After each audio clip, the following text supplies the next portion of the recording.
The island had always been shrouded in mystery, a dark blot on the map that sailors whispered about in hushed tones. It was a place where ships disappeared without a trace, where the lush jungles concealed secrets that no one dared to uncover. But for a group of adventurous explorers led by Dr. Catherine Sullivan, the island held an irresistible allure. Catherine was a renowned anthropologist, known for her fearless pursuits of knowledge about remote and enigmatic cultures.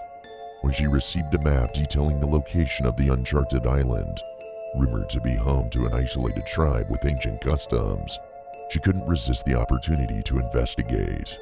She assembled a team of experts in various fields, archaeologists, biologists, and linguists, and set sail for the unknown. The journey to the island was fraught with peril. Violent storms battered their vessel, and treacherous currents threatened to drag them to the ocean's depths. But after weeks at sea, they finally spotted land on the horizon, sprawling, Emerald Island that seemed to beckon them closer. As they disembarked onto the untouched shores, a sense of foreboding settled over the group. The jungle loomed around them, dense and impenetrable, with shadows that seemed to move of their own accord. Catherine, however, was undeterred. She believed that the secrets of the island's mysterious tribe lay just beyond the tree line. The explorers forged ahead, hacking through thick vegetation with machetes, their boots sinking into the damp earth. The humidity was oppressive, and the air was thick with the cries of the exotic birds and the chittering of unseen creatures. The deeper they ventured into the jungle, the more the atmosphere grew suffocating, as if the very forest was closing in around them. It wasn't long before they stumbled upon the first sign of human habitation, an ancient, overgrown stone path that led deeper into the heart of the island. The path was lined with crumbling statues, their features weathered and eroded by centuries of rain and wind. Catherine examined them closely, her excitement building. "These statues are unlike anything I've ever seen," she mused. "They must hold the key to understanding the tribe that once inhabited this island." The path eventually led them to a clearing where a massive, moss-covered temple rose from the jungle floor. The structure was a testament to the island's ancient civilization, its intricate carvings and faded frescoes telling a story of a people long forgotten. Catherine and her team marveled at the sheer size and complexity of the temple, but their awe was short-lived. As they explored the temple's interior, they stumbled upon a chamber that sent shivers down their spines.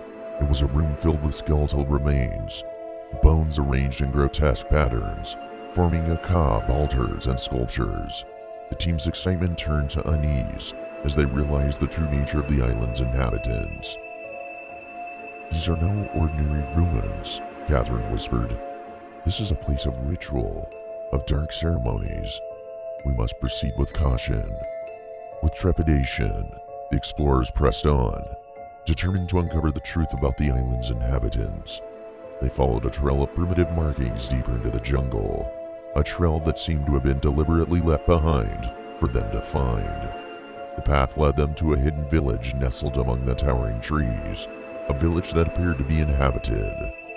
The huts were constructed from woven palm fronds and bones, their design crude and primal.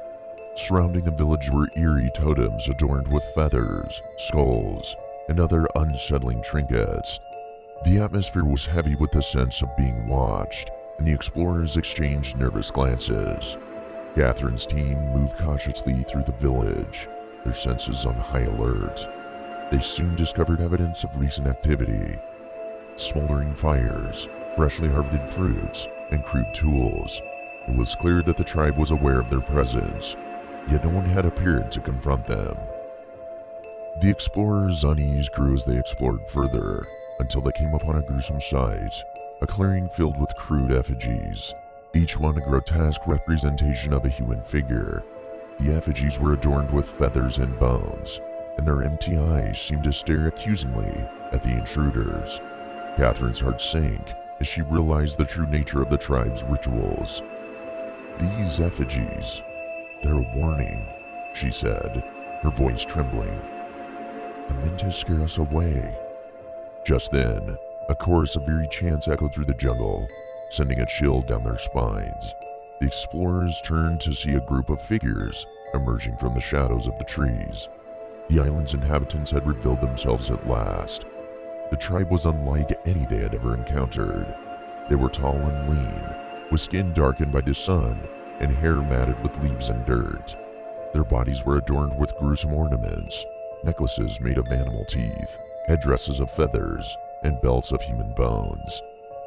They brandished crude weapons, spears and stone-tipped arrows, and their faces were painted with elaborate, unsettling designs. The leader of the tribe, a tall and imposing figure, stepped forward, his eyes locked onto Catherine. He spoke in a guttural language that none of the explorers could understand, but his intentions were clear. He gestured for them to follow, and the team had no choice but to obey. The tribe led them to a massive vine-covered temple at the heart of the village, a structure that dwarfed even the one they had discovered earlier.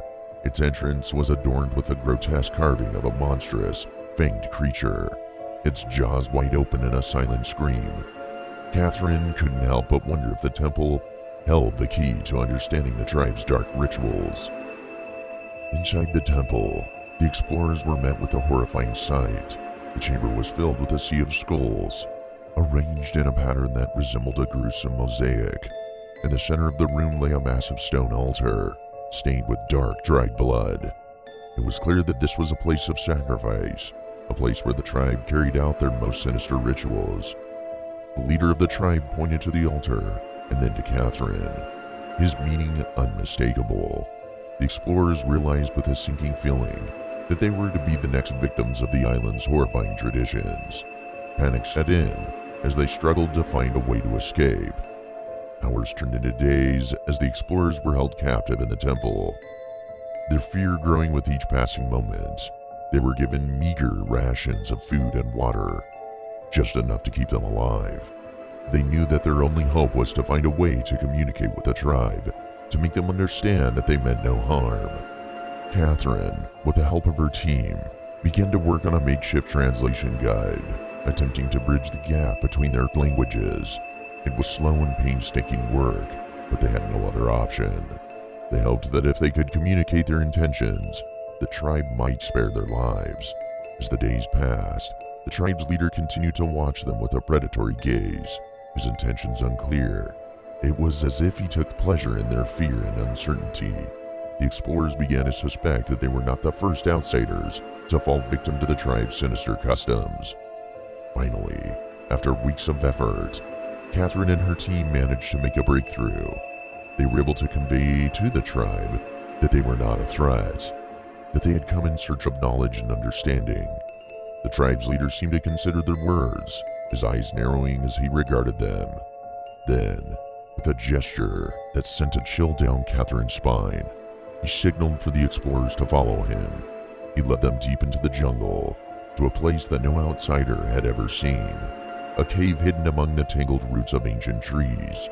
The cave was filled with strange markings and crude paintings, depicting scenes of hunting and feasting. As the explorers examined the cave's walls, they realized the horrifying truth. The tribe's rituals were not merely acts of cruelty, they were born out of necessity. The island was teeming with deadly creatures, and the tribe had resorted to cannibalism as a means of survival. The sacrifices were not acts of sadism, but rather a desperate attempt to appease the monstrous creatures that stalked the island. Catherine felt a mixture of relief and horror as the realization sank in. The tribe had spared their lives, not out of kindness, but because they had proven themselves to be allies in the tribe's struggle for survival. They had unwittingly become a part of the island's dark and twisted ecosystem. With a newfound understanding between the explorers and the tribe, a fragile truce was established. The tribe allowed them to leave the island, but not without a warning. They were told never to return, to keep the island's secrets hidden from the world. Catherine and her team agreed without hesitation, eager to escape the island's nightmarish grasp. As they sailed away from the island, the explorers couldn't help but feel a sense of relief, mixed with sorrow. They had survived the horrors of the cannibal tribe, but they were forever marked by the experience. They knew that the island's secrets would remain buried, hidden away from the prying eyes of the outside world. Back home, Catherine struggled to come to terms with what she had witnessed. She wrote a detailed account of their journey, but she knew that no one would believe the truth.